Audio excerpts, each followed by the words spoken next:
Alors, bonjour, messieurs, dames, et on vous reçoit encore une fois à l'école autonome avec notre invité, le professeur Éric Bédard, historien, plusieurs fois primé pour ses publications, entre autres, Les réformistes, une génération canadienne-française au milieu du XIXe siècle, publié en 2009, ainsi que Recours aux sources, essai sur notre rapport au passé, publié en 2011, et peut-être mon favori, Histoire du Québec pour les nuls, publié en 212 et traduit en anglais avec une des plus grandes maisons d'édition anglophone du Canada, Wiley Press, et qui est devenu un best-seller, réédité.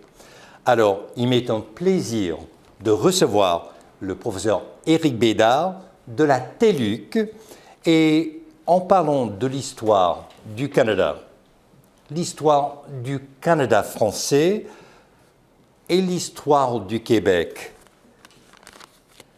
Le simple fait qu'il y a eu ce changement de nom, on pense, puisque vous avez publié sur la génération au milieu du XIXe siècle, on pense immédiatement à François-Xavier Garneau, né en 1809, qui est mort en 1866, qui a publié cette œuvre magistrale, L'histoire du Canada français, qui est devenue la plaque tournante de l'historiographie du XIXe siècle. Et évidemment, dans le cas de François-Xavier Garneau, en quelque sorte, c'est une réponse, n'est-ce pas, au rapport Durham, que ce peuple du Canada français était, entre guillemets, sans histoire. Plus tard, un autre, et d'ailleurs, on appelait François-Xavier Garneau l'historien national. Plus tard, au tout début du XXe siècle, il y avait un autre intellectuel, celui-ci, un clerc du nom de Louis-Adolphe Paquette, qui on appelait le théologien national, parce que par la théologie, il justifiait l'identité des Canadiens français. Et il y avait à l'époque le bréviaire du patriote canadien-français.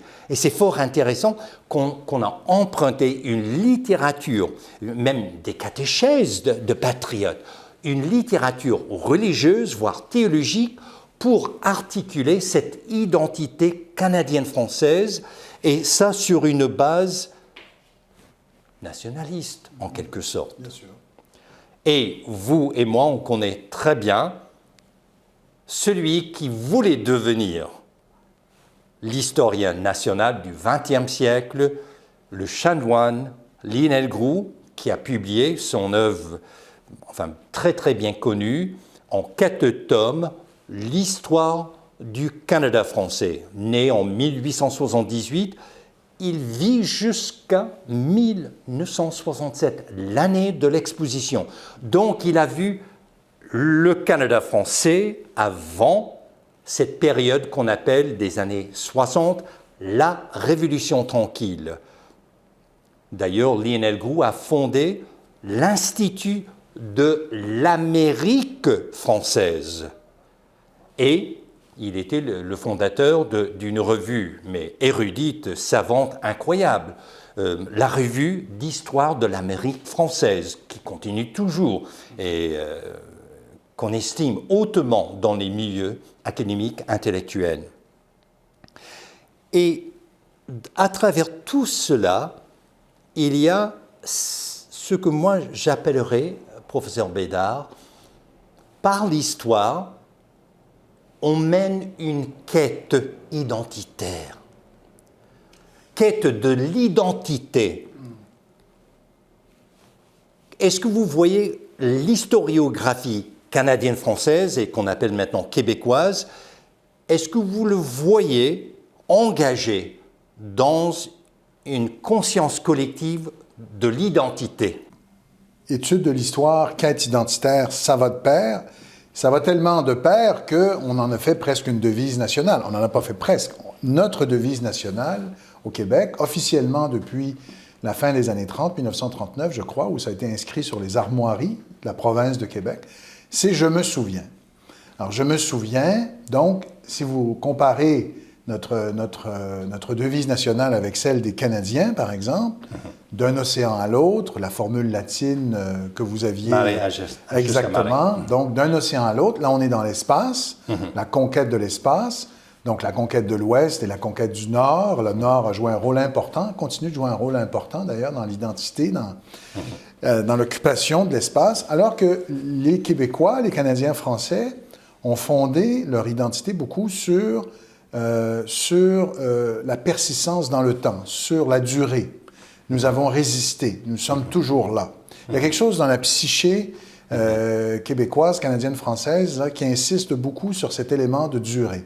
Et d'ailleurs, c'est intéressant puisque ces jours-ci, nous enregistrons à la fin de septembre 2021, il y a un film qui est sur nos grands écrans, qui réactualise un classique, qui est Maria Chapdelaine.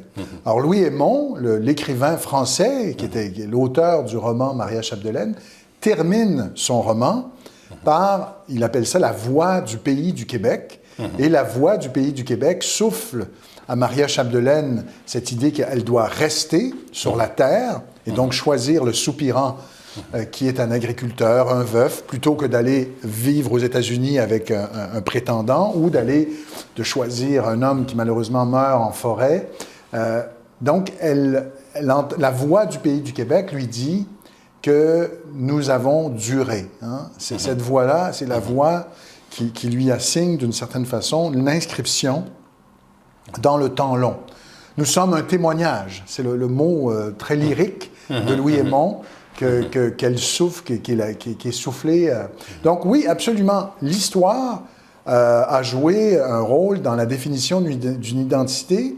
Et d'ailleurs, François-Xavier Garneau, quand il a terminé l'histoire du Canada, et non pas du Canada français, je me permets de vous corriger. Merci. Non, tout simplement parce que pour les gens du 19e siècle, le Canada, ça allait de soi, c'était les Canadiens, c'est-à-dire les descendants de Français.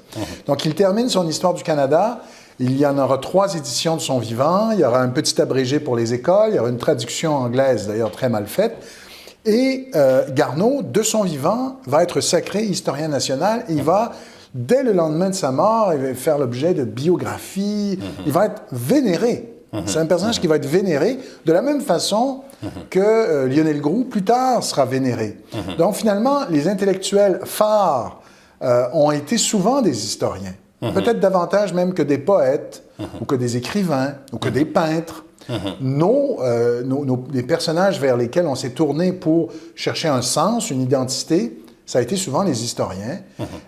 Et donc, Garneau, Groulx ont été de très grands historiens. Maintenant, moi, je suis né 2 années après la mort de Lionel Groulx. Donc, je suis né en 1969. Et moi, j'ai grandi dans la mythologie de la Révolution tranquille.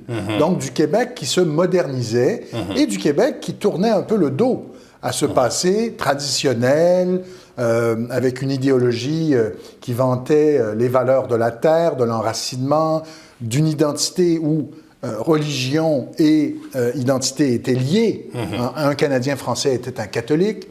Donc moi, je grandis dans un Québec qui n'en a que pour les années glorieuses de la Révolution tranquille, des années d'émancipation, des années de prise en main, des années de foi dans l'action politique. Il faut voir que dans l'histoire longue du Canada français, on ne croyait pas beaucoup à la politique. On se méfiait de la politique parce qu'elle nous divisait, parce qu'elle était dirigée par parce que les dirigeants politiques étaient parfois corrompus, ne pensaient... Voilà. Donc, il y avait une perception négative de la politique, mais à partir des années 60, on croit à la politique. On croit que par la politique, on peut améliorer notre sort. En même temps, c'est très moderne.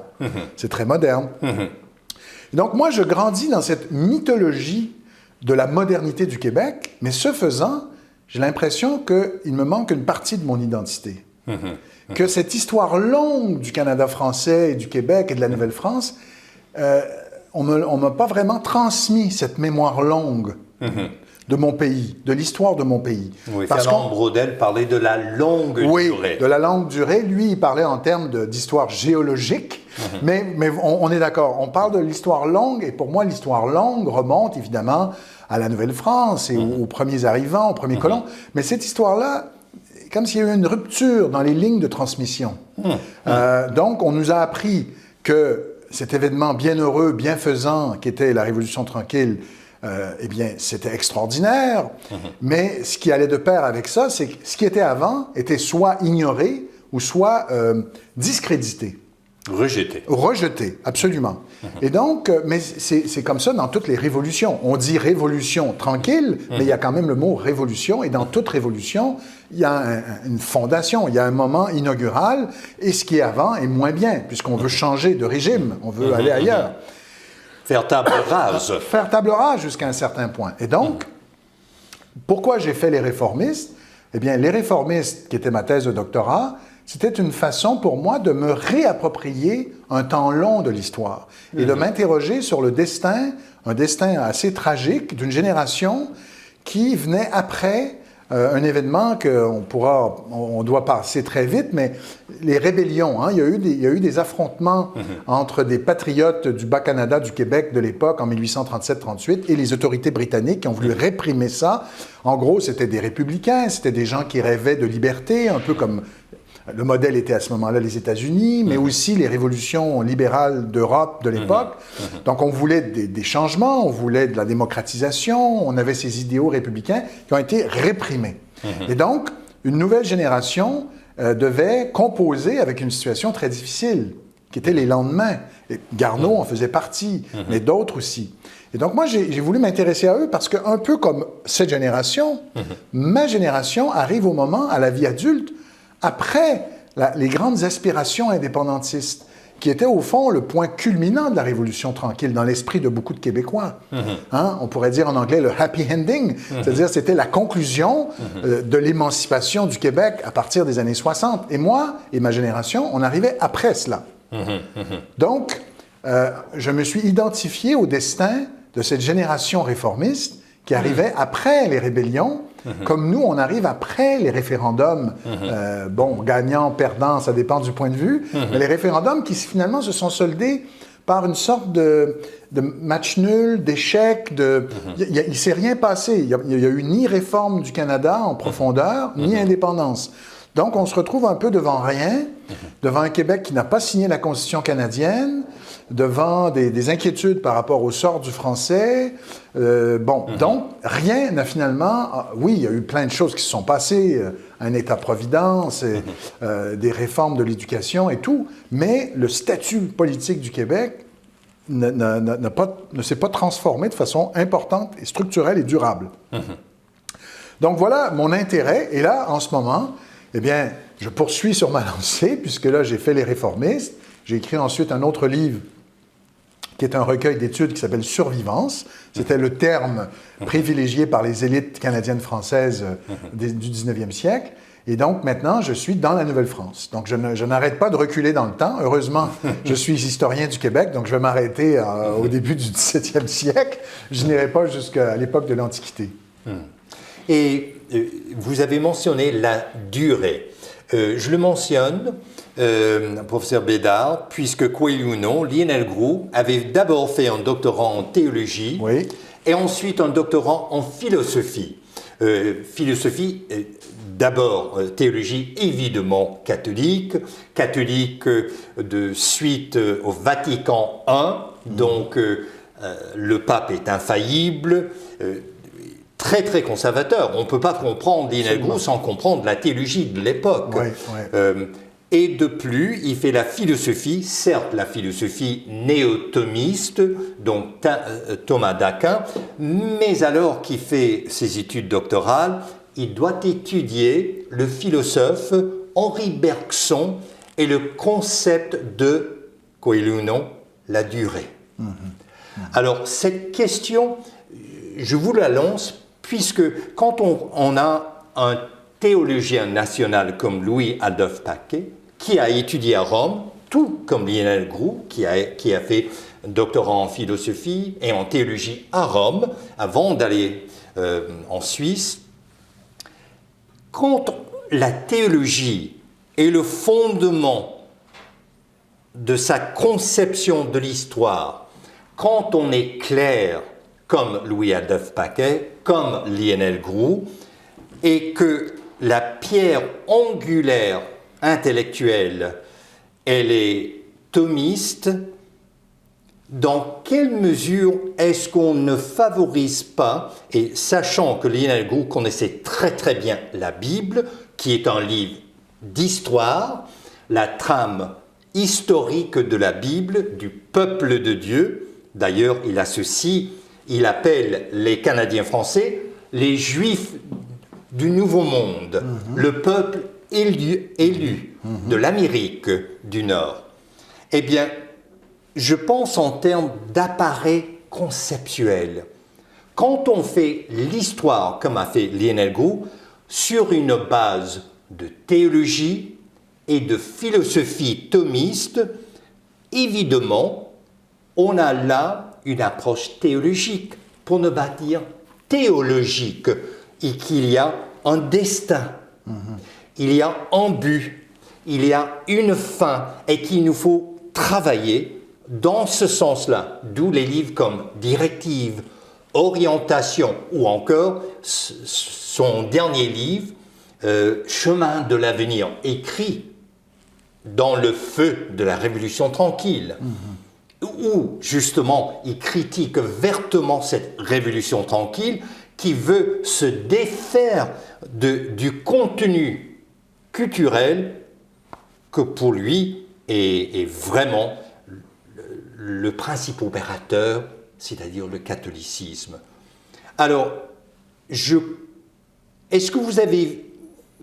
Comment faire l'histoire du Canada français? Comment faire l'histoire quand on parle des premiers principes du thomisme, de la théologie? En effet, mais vous voyez, même, il y a un écart là-dessus entre un Garneau et un Groulx. Là, on rentre dans des débats un peu épistémologiques et théoriques, mais Garneau, c'est un libéral du 19e siècle, influencé par l'esprit des Lumières, alors que Groulx, vous l'avez dit, Groulx est un homme, son modèle en France était aussi Louis Veillot quand il était tout jeune, donc un ultramontain, quelqu'un qui croit en effet Vatican I, donc juste pour ceux qui nous suivent, Vatican I, c'est une église qui est une église, on pourrait dire, en réaction à la modernité, alors que Vatican II va un peu accepter l'œcuménisme, l'ouverture aux autres religions. Écrit à nier Vatican II. Oui, tout à fait, tout à fait. Donc, c'est un homme de Vatican I. Alors, Groulx, quand on le lit attentivement, c'est que, même s'il y a beaucoup de subtilités, mais au fond, ce qui l'intéresse, c'est l'action de la providence dans l'histoire. Exactement. C'est une histoire providentielle. Tout à fait. Et le bon historien met l'accent sur les moments où la providence se manifeste. Le droit divin. Exactement, à travers des personnages qui trace. Comme Marie Guyard, des personnages d'exception, comme peut-être même Dollard de Zormo, son grand héros. Donc, il y a une action providentielle de l'histoire et le rôle de l'historien, c'est de dévoiler, c'est de faire comprendre à ses contemporains où la providence a agi à travers des personnages. Et voilà, c'est la grande trame. Alors, évidemment, pour une perspective comme celle-là, est étrangère à un historien de ma génération, où on croit que l'histoire est faite par des hommes, des êtres humains. Bon, évidemment que parmi ces êtres humains, il y avait des croyants. On le sait maintenant avec les mystiques du XVIIe siècle. Mais ce qui nous intéresse, nous, c'est comment les êtres humains se sont dépêtrés dans leur époque. Et, bon, moi, je suis plus dans une philosophie de la contingence de l'histoire. L'histoire est faite de hasard, de rebondissements, et on doit essayer de les comprendre, les décoder. Sinon aléatoire. Jusqu'à un certain point. Mais le fait est qu'à travers ces différents hasards, il y a toujours eu des gens qui ont tenu le flambeau, qui ont assuré notre continuité dans le temps.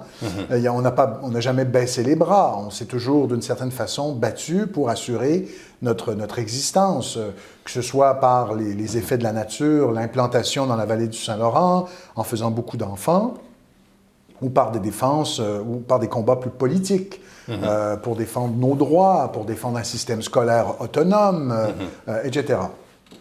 Mais certainement, ce que vous dites là, vous avez raison de dire que pour Groulx, il y avait une sorte de destinée manifeste pour les Canadiens français en Amérique. Vous avez bien souligné qu'il a créé l'Institut de l'Amérique française et la Revue d'histoire de l'Amérique française. Pourquoi l'Amérique française? C'est qu'il considérait que la mission des Canadiens français, c'était de répandre le catholicisme en Amérique et que ça avait été la grande mission que s'étaient fixée les mystiques du 17e siècle, pour lesquels il avait un énorme respect, qui voyaient comme presque les véritables fondateurs de la colonie.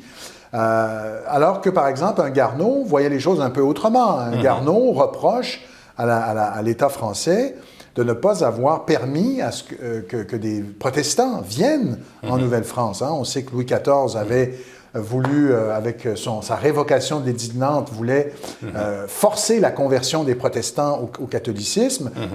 Plusieurs centaines de milliers sont partis, notamment en Hollande. Qu'on appelait des Huguenots. Des Huguenots, exactement.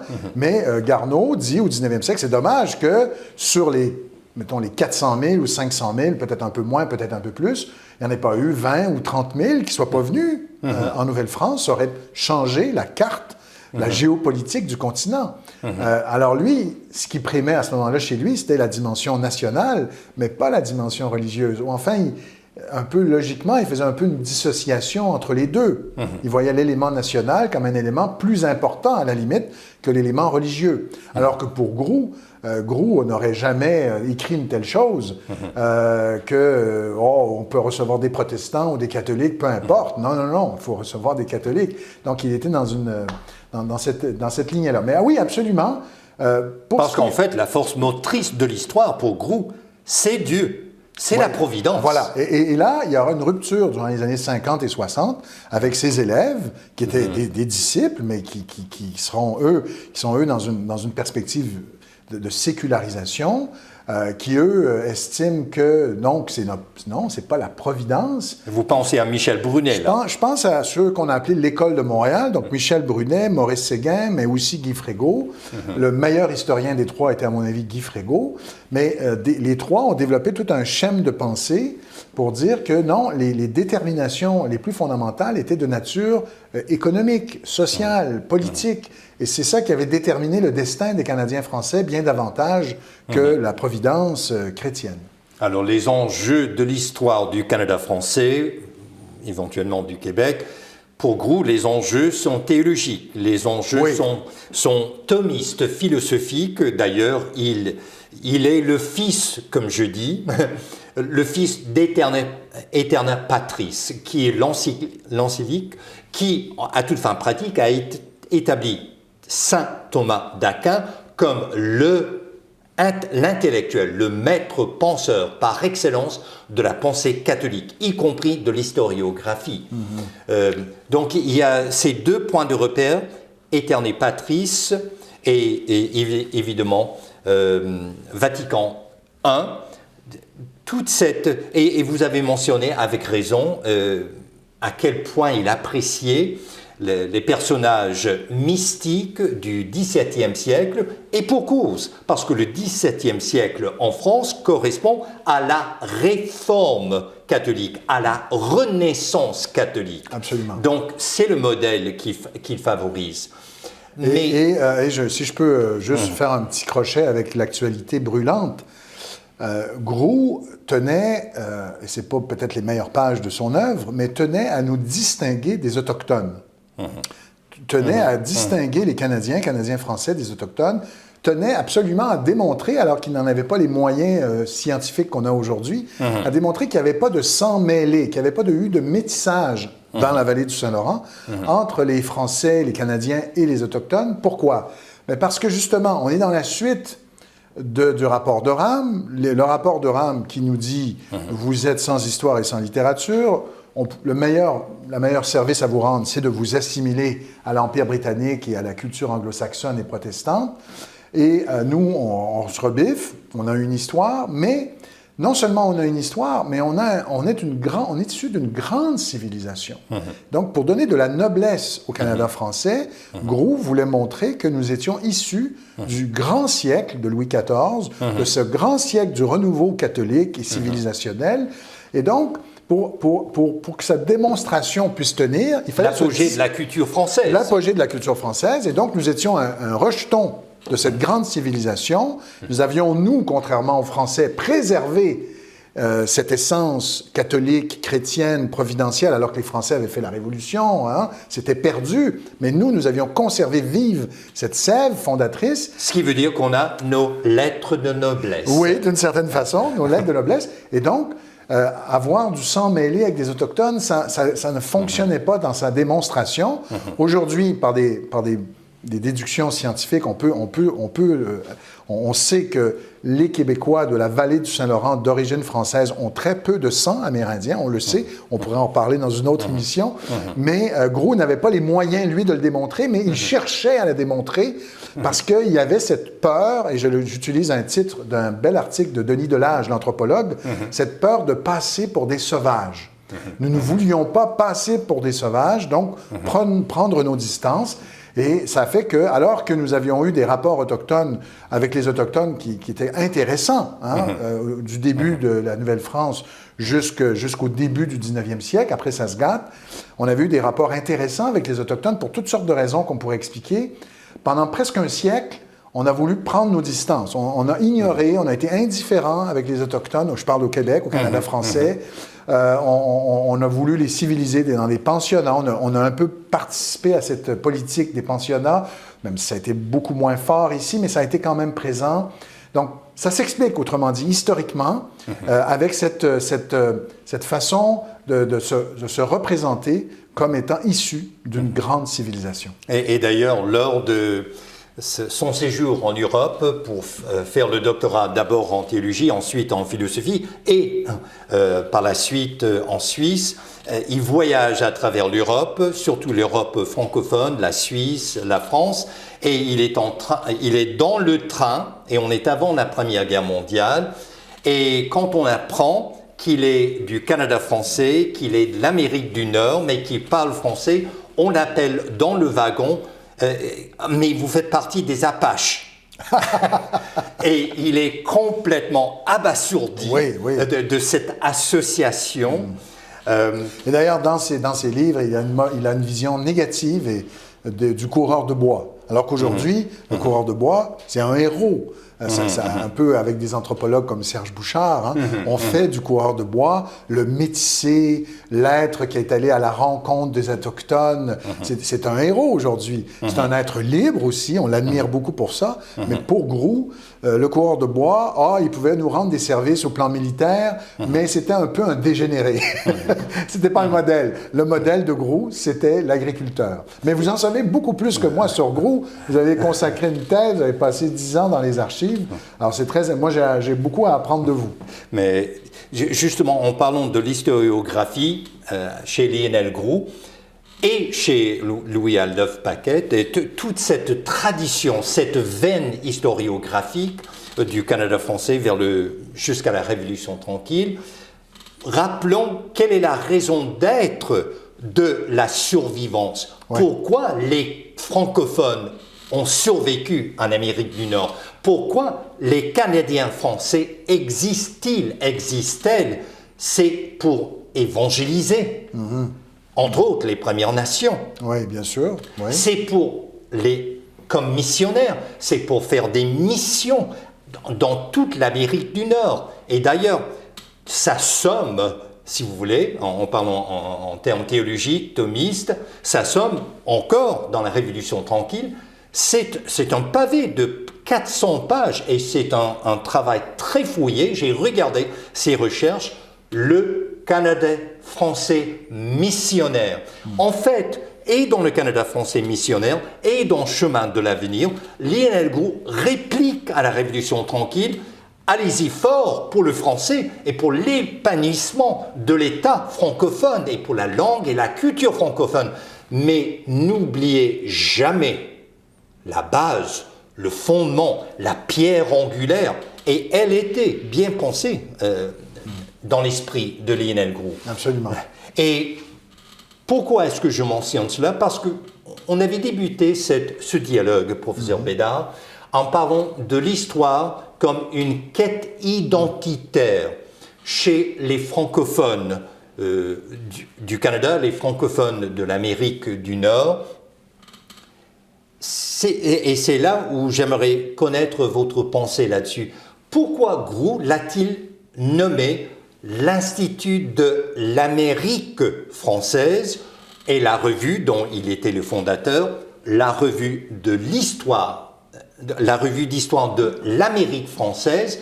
Eh bien, puisqu'il avait fait ses études en théologie et en philosophie thomiste, pour lui, la nation est une communauté spirituelle. Absolument. C'est une communion. Oui. Or, et ce qui me fascine dans cette quête identitaire, jamais dans l'esprit de Lionel Groulx, est-ce qu'on pourrait circonscrire cette réalité spirituelle, transcendante, voire cette valeur éternelle? Oui, alors là, c'est très intéressant parce que là, on pourra aussi faire les comparaisons avec les Juifs. Tout à fait, parce qu'ils oui, alors vous avez des Juifs sionistes qui croient que sans l'État, les Juifs peuvent être perdus puisqu'ils doivent se protéger grâce à un État. Et ils ont de bons arguments. Ils ont de très, très bons arguments. Je ris, mais c'est tragique, évidemment. Et on a d'autres Juifs qui disent que non, c'est une façon, on souille l'esprit juif où c'est païen. À la limite, c'est un peu païen comme perspective d'avoir un État pour asseoir une identité juive qui n'a pas vraiment de frontières. Bon, je ne suis pas du tout un spécialiste, mais vous voyez ce que je veux dire. Donc, de la même façon, Groulx, me semble-t-il, mais ça, il y a des gros débats entre spécialistes. Groulx a toujours été plutôt ambivalent, hésitant par rapport au projet d'indépendance du Québec ou d'affranchissement de la nation. Il a toujours été, sur le plan politique, toujours été un peu ambivalent parce qu'en effet, son Canada français n'était pas confiné au Québec, mais le Québec était quand même la citadelle, d'une certaine façon. C'était la mère patrie. C'était la mère patrie. En Amérique du Nord pour les francophones. Donc c'était comme une citadelle et il avait cette idée que tous les avant-postes étaient aussi importants que la citadelle, et à partir du moment, prenons cette métaphore guerrière, si les avant-postes tombent les uns après les autres à cause de l'assimilation, plus on s'éloigne de l'épicentre laurentien, qui est la pierre de touche. Qui est la pierre de touche. Et plus il y a assimilation de ces Canadiens français, ça s'est produit plus rapidement aux États-Unis, mais on l'oublie, mais au début du 20e siècle, on appelait les Petits Canada, tous ces villages, toute cette paroisse. Jack Kerouac. Exactement, Jack Kerouac. Donc, c'était vivant, c'était avant la massification de l'éducation. Donc, il y avait des journaux, il y avait des associations, on parlait français, mais tout ça a été laminé avec la massification de l'éducation en quelques générations. Donc, dès lors que les avant-postes tombent, eh bien, il faut peut-être se replier sur la citadelle et s'assurer qu'elle soit forte, puissante. La renforcer par un État. Notre État français, nous l'aurons, 1937. Donc, nous avons besoin d'un État pour assurer, pour préserver le cœur de la nation, la citadelle de la nation, qui est menacée si les avant-postes sont tous en train de tomber par un concours de circonstances. Oui, tout à fait. Mais en effet, il y a une distinction. Certes, c'est vrai, en 1937, il parle de notre État français, nous l'aurons. Mais le garant des francophones en Amérique du Nord, des Canadiens français, le garant par excellence, cette garantie, elle est divine, elle est providentielle, elle est religieuse, donc le catholicisme. Et c'est ça qu'il conteste en Chemin de l'avenir, publié peu avant sa mort. Et ça nous porte à la réflexion. Si ne parlait que le français et le tout de la réalité canadienne, française, québécoise, où est la substance? Oui. Parce qu'en bon philosophe thomiste, il fait la distinction entre l'apparence et la substance, entre la façade et le contenu. Quel sera le contenu du Canada français, Ben voilà. le contenu du Québec, si on évacue tout? Mais justement, mais ça, c'est une quête perpétuelle. Et un certain nombre de gens qui sont indépendantistes, par exemple, vous répondraient que c'est d'avoir des valeurs de solidarité sociale plus développées, plus accentuées que ce qui se passe dans le reste du Canada. Ça, c'est l'idée d'un projet de société. Mais c'est vrai que là, la substance de ce que serait un État français, indépendant ou non, on ne peut pas dire qu'il y a de réponse claire à ça, en tout cas en 2020-21. En même temps, si je prends le cas de d'autres peuples, les Irlandais, par exemple, les Irlandais étaient catholiques, très fervents catholiques. Ils le sont beaucoup moins. Ils ont fait leur indépendance. Est-ce qu'ils sont moins irlandais pour autant?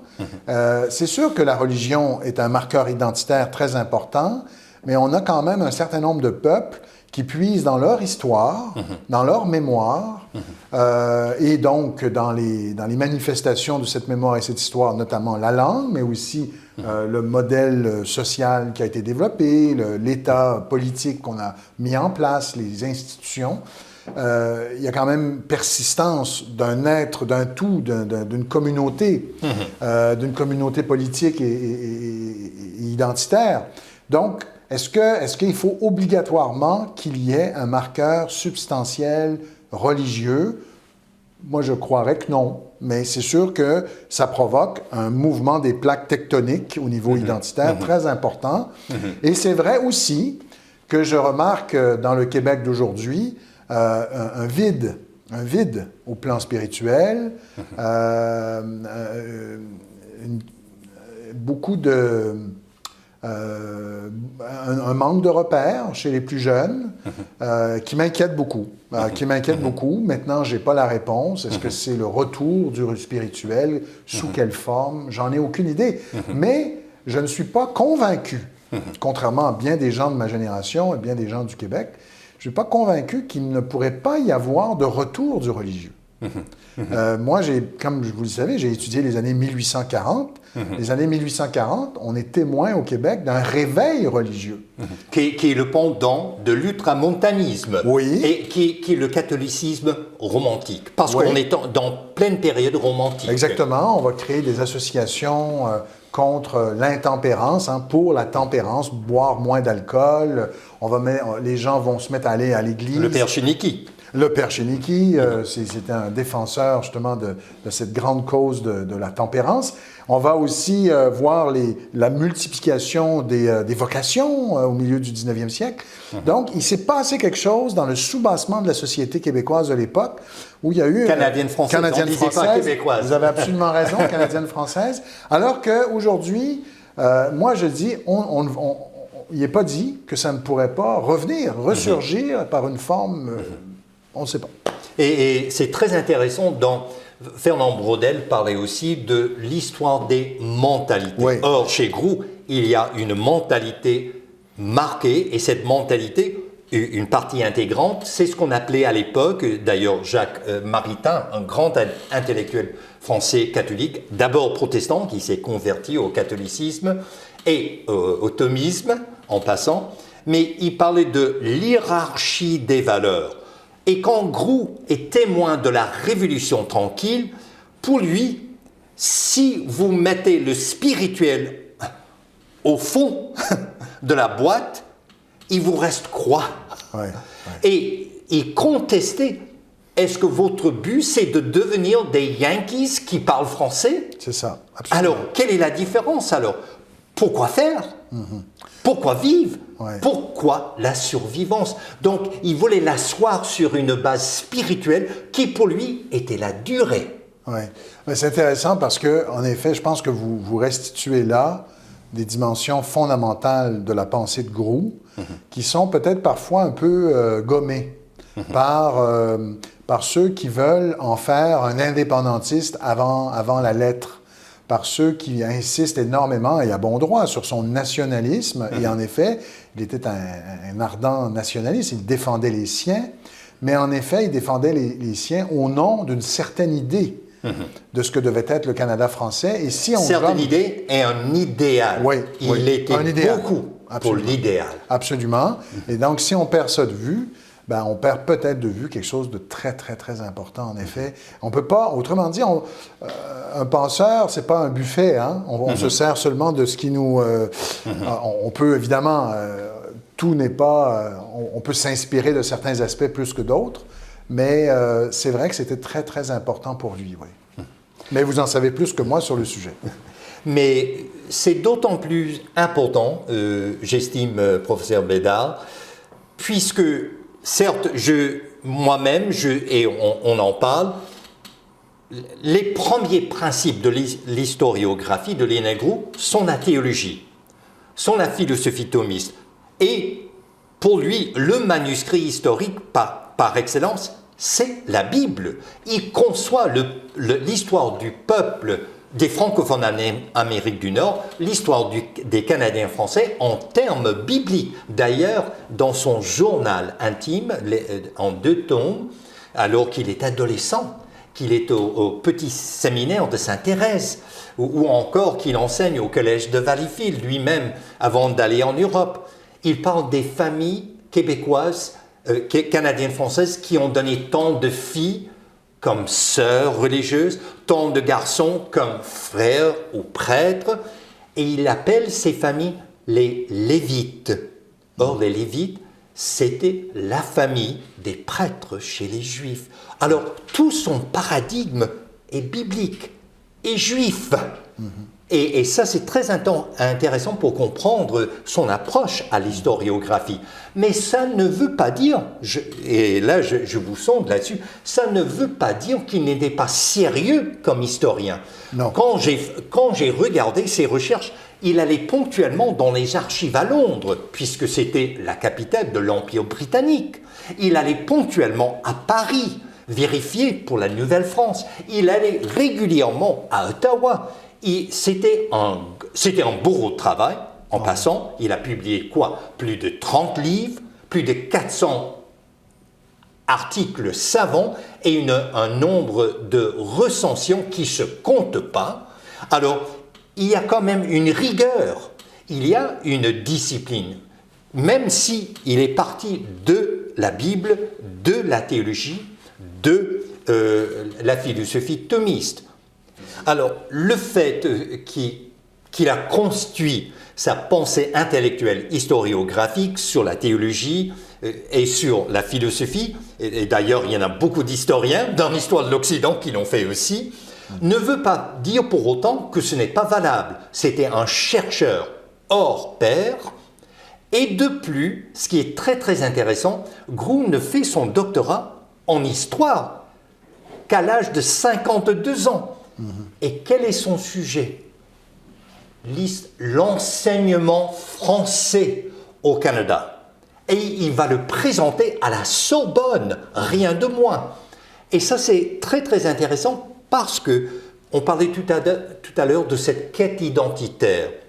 Pour lui, le catholicisme, c'est la communion spirituelle. Et c'est la langue qui tisse les liens. Donc, il s'intéressait déjà, dans cette thèse doctorale en 2 tomes, il veut voir qu'est-ce que le Canada, quelle était sa politique en pratique vis-à-vis des francophones. Alors, il voit que avant même que l'encre soit là sur la Constitution en 67, on commence à enlever les droits des francophones dans les maritimes, au Nouveau-Brunswick. Et ce n'est pas pour rien qu'il a publié plus tard au Cap Blomidon. Parce que pour lui, les Acadiens font partie intégrante de cette communauté francophone de l'Amérique du Nord, du Canada français. Et que plus tard, il va se rendre à Saint-Boniface, tout comme il va se rendre au Rhode Island, au Massachusetts. Et parce qu'il y a des Franco-Américains qui font eux aussi partie de cette grande famille. Or, quand on parle de quête identitaire, là, le Canada vient de vivre, le 20 septembre 2021, des élections fédérales. Et on a fait la part des choses entre le reste du Canada et le Québec, et le Bloc québécois. D'ailleurs, ça m'a beaucoup étonné, professeur Bédard. Je lisais une synthèse publiée chez BBC, rien de moi, de tous les partis. On mentionnait chaque chef, chaque résultat, à part le Bloc québécois. Or, j'ai l'impression qu'on voulait renforcer, on voulait centraliser, on voulait vraiment qu'il y ait une solidité lors de la Révolution tranquille, et on commençait à faire fi des francophones hors Québec. Croyez-vous, quand on parle ad fontes en latin, en retour aux sources, le chef du Bloc québécois, M. Blanchet, allait se rendre aux Maritimes lors de la campagne et il a annulé à la dernière minute.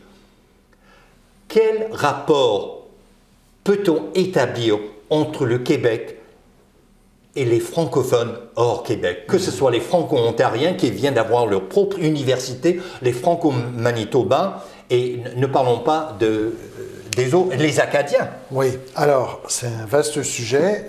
Moi, je dirais que, d'abord, il faut rappeler qu'il y a eu, une rupture du Canada français à la fin des années 60. On a organisé, le Canada français était organisé en association, dans un grand réseau associatif, avec dans chaque coin des sociétés Saint-Jean-Baptiste. Et à la fin des années 60, on organise des États généraux. On veut faire le point. Et là, il y aura une rupture très importante qui va se produire entre les sociétés Saint-Jean-Baptiste du Québec et du reste du Canada, à l'effet d'accepter ou non l'idée de l'indépendance du Québec. Alors, il y aura une résolution qui sera débattue très, très ardemment. Les délégations du Québec vont être favorables massivement à l'idée du droit à l'autodétermination du Québec, donc à l'indépendance du Québec, et évidemment ceux de l'Ontario principalement, mais ceux des autres provinces sont un peu plus mitigés, mais ceux de l'Ontario seront farouchement contre. Il y a une brisure politique, mais presque affective. Ah oui, il reste des cicatrices. Des séquelles, absolument. Il y a des cicatrices, il y a des séquelles. Et là, malheureusement, ce qui va aussi se passer, c'est que ces francophones du reste du Canada seront, on peut le dire, un peu instrumentalisés par l'État fédéral. L'État fédéral qui voudra vraiment démontrer qu'il y a du français en dehors du Québec, et qu'on s'active pour défendre ce français avec la loi des langues officielles, avec un commissaire aux langues officielles, avec des institutions qui vont se développer davantage à partir de 1982, versus un Québec qui va lui dire « Ah ben, c'est un peu fini ». Malheureusement, ces minorités francophones hors Québec, René Lévesque utilisera la formule un peu malheureuse de « dead ducks ». Donc, ce sont des canards mourants. Malheureusement, il n'y a plus rien à faire avec ces communautés. Et il avait des mots... sont laissés pour compte. Sont laissés pour compte, et il avait des mots un peu méprisants sur ces communautés. J'ai étudié un peu ses chroniques sur le sujet. Donc, il y a eu une brisure, mais... une brisure et les Canadiens français du reste du Canada en ont beaucoup, beaucoup voulu à ces Québécois et ça va morceler, ça va faire éclater le Canada français qui va se reconfigurer autour des provinces, autour d'identités un peu artificielles. Bon, vous avez les Québécois, mais vous avez les Franco-ontariens, les Franco... On va atomiser le Canada, voilà. Le Canada français. Et donc, cette structure-là va éclater. Il va y avoir beaucoup de rancœur de part et d'autre, beaucoup d'amertume. Et mais là, en même temps, on est 40 ans plus tard. On est 40 ans plus tard, 50 ans même plus tard. Et donc, on doit se dire peut-être qu'on serait mûr pour, avec une nouvelle génération, de nouvelles générations, pour retisser des liens avec un gouvernement non indépendantiste comme la Coalition Avenir Québec, comme la CAQ de François Legault, qui se dit nationaliste sans être indépendantiste pour l'heure. Peut-être que ce serait un moment propice pour retisser, recoudre ce qui a été défait. Voilà. Donc, mais c'est vrai que c'est un problème. Ça a toujours été un peu un problème. Moi, personnellement, je considère que ces francophones d'Amérique sont un peu la diaspora du Québec. Donc, le modèle juif biblique. Je reviens, oui. Et d'ailleurs, c'est l'exemple que je reprends même. J'ai fait une conférence il y a 2 ans. Je disais, à mon avis, que au fond, le Canada français n'était jamais vraiment disparu au Québec, selon moi. C'est-à-dire, quand on dit les Québécois, dans leur tête, c'est Canadien français, c'est pas au sens ethnique, c'est au sens culturel. Mais bon. Et donc, si le Canada français n'est jamais totalement disparu dans les esprits, au fond, à ce moment-là, réactivons ce dialogue et tentons de jeter de nouveaux ponts. Et c'est la responsabilité des Québécois de le faire, je crois, avec de nouvelles générations. Mais oui, il y a un peu de mauvaise conscience chez les Québécois par rapport à ces minorités francophones hors Québec, qui ont été laissées pour compte, qui ont été abandonnées, qui ont été méprisées. Un peu comme on a le même sentiment entre le Québec et la France, peut-être parfois. Alors oui, c'est un sujet de préoccupation et c'est quelque chose qui n'a peut-être pas été... C'est un peu dans le passif du développement de la Révolution tranquille, de la nouvelle identité québécoise. Mais d'ailleurs, un mot là-dessus qui pourrait peut-être vous intéresser, c'est que on parle de période révolutionnaire. On a parlé de révolution tranquille. Quand il y a révolution, il y a refondation, il y a une nouvelle identité. On pourrait dire que pour les Québécois, donc les Canadiens français devenaient Québécois un peu comme les Juifs ont pu devenir Israéliens ou que les Russes sont devenus soviétiques. C'est-à-dire, c'était l'idée d'un homme nouveau. Le Québécois et le Canadien français c'était un mot péjoratif.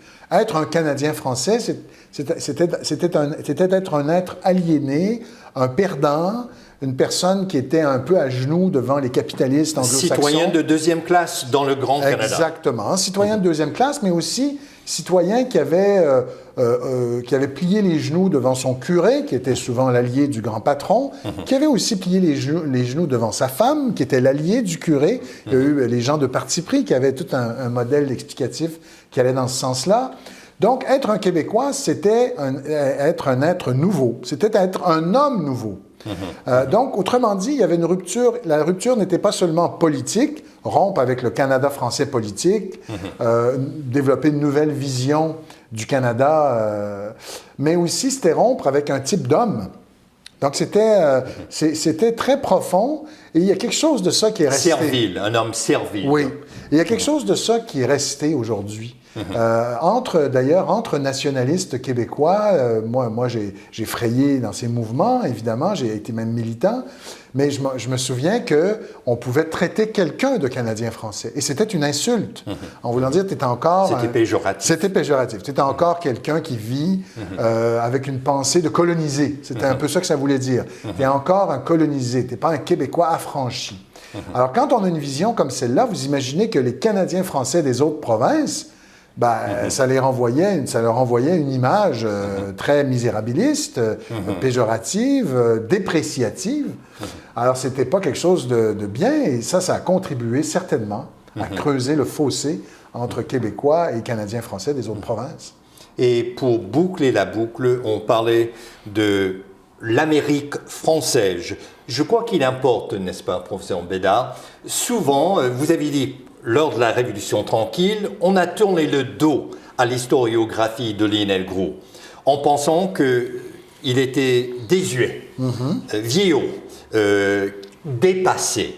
Et puis, évidemment, son disciple Michel Brunet, mais qui a coupé, lui, une rupture, qui traitait Lionel Groulx et sa pensée de messianisme. Ouais. Et pour cause, parce que la religion était la plaque tournante de sa pensée. Mais, n'est-ce pas, c'est lors de la Révolution tranquille, le Québec raffirme ses liens avec la France, et justement, Charles de Gaulle qui vient. Mais qui insistait sur ces rapports entre la Nouvelle-France et le Canada français? Nul autre que Lionel Groulx. Oui. Alors, alors c'est intéressant, puisque, en effet, si on boucle la boucle, je vous parlais de mon rapport à l'histoire d'avant les années 60, où c'était un peu la grande noirceur, une zone d'ombre, un Moyen-Âge.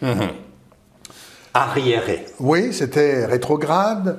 Ce qui est intéressant, c'est que un René Lévesque et même un Pierre-Éliott Trudeau, et ça, je vais l'écrire dans mon livre, je vais essayer de le démontrer, pour eux, la Nouvelle-France était encore une référence. C'était actif dans leur mémoire. Donc, autant ils étaient des modernistes, ils souhaitaient la modernisation du Canada français, un par le Québec indépendant, l'autre par un Canada refondé autour des individus. Donc, deux grands modernistes, mais deux grands modernistes qui étaient inspirés par les grands explorateurs de la Nouvelle-France. Évidemment, ce n'était pas la même Nouvelle-France que Lionel Groulx. Ce n'était pas la Nouvelle-France des mystiques. C'était dans le cas de René Lévesque, la Nouvelle-France de Pierre Lemoyne d'Iberville. Dans le cas de Pierre-Éliott Trudeau, ça ne va pas vous surprendre, de La Vérendrye, celui qui est allé vers l'ouest. Donc, ce pays nous appartient. Nous l'avons exploré, nous l'avons découvert en premier, d'une certaine façon. Donc, la Nouvelle-France restait active dans leur imaginaire, et je dirais même plus, elle les a même inspirés dans le renouveau modernisateur qu'ils ont opéré. Puisque les deux hommes, et surtout René Lévesque, disaient la vision d'un Groulx, c'est une vision qui est, dans le fond, une vision un peu misérabiliste. On peut la critiquer, mais c'était leur perspective. Alors, c'est une vision, non, pas misérabiliste, fataliste, résignée. C'est une vision qui n'était pas assez intéressée par la question, par exemple, du pouvoir économique, ce qui n'est pas tout à fait vrai. On sait que Groulx s'y intéressait beaucoup, mais c'est comme ça que c'était présenté, pour faire court. Mais donc, c'est intéressant de dire que pour ces générations, pour ces hommes donc nés dans les années 20-30, on leur avait bien transmis cet héritage, finalement, alors que pour ma génération, il n'y a plus grand-chose qui subsiste, même de la Nouvelle-France. En fait, il n'y a plus grand-chose qui subsiste d'avant 1960. Donc là, on est un peu, finalement, des déracinés. Donc là, on nous dit ne jurer que par la modernité de la Révolution tranquille, mais ce faisant, on oublie, et comme le projet modernisateur n'a pas connu de dénouement, de conclusion, l'aboutissement, on se retrouve un peu devant rien. Et si on se retrouve devant rien sans mémoire longue, ça peut être très désespérant. Alors, quel est donc notre avenir? Voilà, quels seraient les chemins de l'avenir dans un tel contexte? Donc, moi, avec d'autres, on dit non, il faut réactiver la mémoire longue du Québec, du Canada français, pour qu'on puisse y puiser peut-être des sources d'inspiration, des sources, évidemment, des sources de connaissance, de compréhension, par où le peuple est passé jusqu'à maintenant. Il y a quand même eu de grandes étapes, il y a quand même eu des combats, il y a eu des moments difficiles. Donc, dans ces moments où il y a confusion, on cherche un peu les voies d'avenir, le passé peut être instructif. Pas pour trouver des modèles du prêt-à-porter, évidemment. On est à une autre époque, mais il y a là un réservoir de personnages, de moments, d'événements qui peuvent nous inspirer des ardeurs nouvelles pour le futur. Et dans cette ligne-là, je crois qu'il importe de faire valoir à quel point l'Empire français en Amérique du Nord est l'inspiration de l'historiographie de Lionel Groulx, qui lui s'intéresse beaucoup les francophones dans l'Ouest, un point tel que dans les années 30, il émène tout un entourage pour faire les arrêts de Montréal jusqu'à la Nouvelle-Orléans pour qu'elles comprennent l'Amérique française, l'Empire français, que lui, puisqu'il est vraiment, pour lui, les sources primaires comptaient. C'est la raison qu'il se rendait continuellement en France. J'ai esquivé cet élément, mais vous avez absolument raison. Lionel Groulx, on pourrait dire, c'est un homme qui avait une sorte de vision prophétique, théologique, philosophique de l'histoire, mais pour autant, en même temps qu'il avait cette substance théologique et philosophique qui l'animait, il voulait que le Québec, il voulait une institutionnalisation de la discipline historique. Il voulait que la discipline historique soit le plus rigoureuse possible, Et donc, il a été un acteur clé dans l'institutionnalisation de la recherche scientifique en histoire. Absolument. Et lui-même le dit dans ses mémoires que les premières fois où il est allé aux archives à Ottawa, il a vu l'ampleur des documents et moi qui lis moi, j'ai accès, parce que je suis dans la Fondation Lionel Groulx, je vais voir parfois dans on a conservé toutes les relations des Jésuites, de Thwaites, on a conservé tous ces bulletins de recherche historique, il était abonné à toutes évidemment, ces périodiques, et souvent, je vais vérifier et je vois son écriture, il a travaillé extrêmement dur toute sa vie de façon... Un bourreau de travail. Et quand je vois parfois certains de ses articles, je suis franchement admiratif de la rigueur, du travail. Il reconnaissait aussi parfois qu'il s'était peut-être trompé, qu'il avait tout ça. Et donc, oui, je suis très admiratif de la rigueur de ses démonstrations, de son travail, mais en même temps, c'était un intellectuel engagé. Donc, il y a les deux chez Groulx. Il y a l'intellectuel engagé, puis il y a l'historien le plus rigoureux possible, et qui problématisait aussi, il ne faut pas l'oublier. Donc, il était lui-même dans une forme d'histoire-problème. Il n'était pas dans juste un récit chronologique, une chronique d'événements. Non, non, non. Il voulait problématiser, comprendre qu'est-ce qui avait pu arriver. Donc, tout ça fait de lui, d'ailleurs, l'historien Ronald Roden de l'Université Concordia avait fait un livre, Making History in 20th Century Quebec, et il montrait, il reconnaissait à Groulx, quand même, un effort pour professionnaliser la discipline. Mais cette vision de l'Amérique française, des Canadiens français, était tellement forte chez lui, il ne pouvait même pas faire fi des Franco-Américains. C'est la raison qu'il se rendait ponctuellement dans la Nouvelle-Angleterre. Et là, on peut mentionner le travail incontournable d'Yves Roby, cette hémorragie démographique des Canadiens français qui s'en vont aux États-Unis. Et toujours, il est en dialogue avec cette réalité américaine. Et je disais, dans les années 30, il mène tout un groupe jusqu'à la Nouvelle-Orléans. Souvent, on traite Lionel Groulx comme une caricature, stéréotype, et on parle de raciste carrément. Or, j'invite les gens de lire la réaction de Lionel Groulx quand il est dans le sud des États-Unis, le Deep South. Il s'en va à une maison où il y a une famille blanche. Et un petit garçon noir monte le perron pour demander quelque chose. Et il voit l'homme, le père, qui sort et qui lui donne un coup de pied et qui... toutes sortes il profère des obscénités. C'était la première fois que Groulx avait vu de ses yeux comment les Yankees, pas dans le Sud, comment les Américains, les sudistes, traitaient les Afro-Américains. Ça l'a marqué. Et je crois qu'il nous importe, au lieu d'aller dans des caricatures, des stéréotypes qui font peut-être bien pour un agenda fédéraliste, politique, lors des référendums, il nous importe de lire attentivement. Le corpus épistolaire est énorme, un des plus grands dans l'histoire de tout le Canada, et ce n'est pas pour rien que le Canadian Dictionary of Literature parle de Lionel Groulx comme un des grands personnages littéraires. Or, d'avoir cette approche réductionniste, d'aucune façon est-ce qu'on rend justice à la réalité, toutes les dimensions et les facettes de cet historiographe. Et de sa pensée que ce soit Michel Brunet, Guy Frégaud ou Séguin, il est quand même la source de cette historiographie. Absolument. Je n'ai rien d'autre à ajouter. Vous avez absolument tout dit. Alors, mesdames, messieurs, on vous remercie d'être des nôtres à l'École autonome avec le spécialiste, le professeur Éric Bédard de la TELUC, et on vous invite à lire ses livres. Et le nouveau livre qui s'en vient, c'est sur la Nouvelle-France. Oui, mais là, c'est pas pour demain. J'en ai encore pour quelques années. Mais j'en ai un qui sort cet automne, Le Québec, tournant d'une histoire nationale, avec un S, tournant avec un S, chez Septentrion, 8 moments importants de l'histoire du Québec. Parfait. Merci à vous, professeur Bédard.